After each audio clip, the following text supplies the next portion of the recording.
Hi, today I'm going to show how to read many datasets in R. I have downloaded a few datasets from the website data.538.com and I have unzipped them in the current directory. If we have a look at the tree structure, we see that we have many different folders, many different files, some CSV, some Markdown, some Python files. To see the full directory of each file, we're going to use the function list.files with the argument recursive equal to true and full names equal to true. So here they are. For this example, we're only interested in CSV files about polls.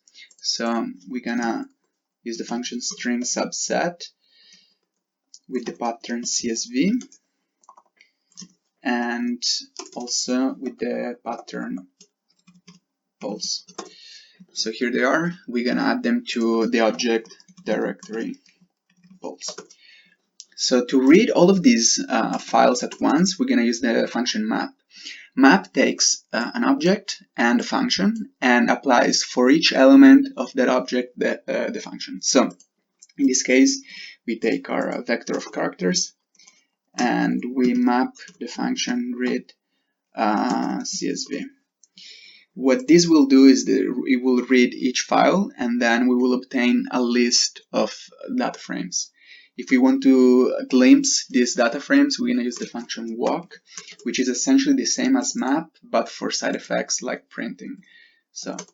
And we see that we have all of these data frames in a list.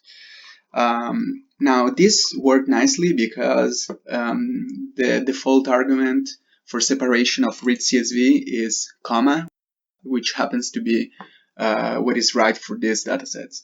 But if you want to add other arguments, we can do it with an anonymous function. So we can write function of x, and inside it's going to be read CSV of x, and then we can specify sub equal to semicolon, for example.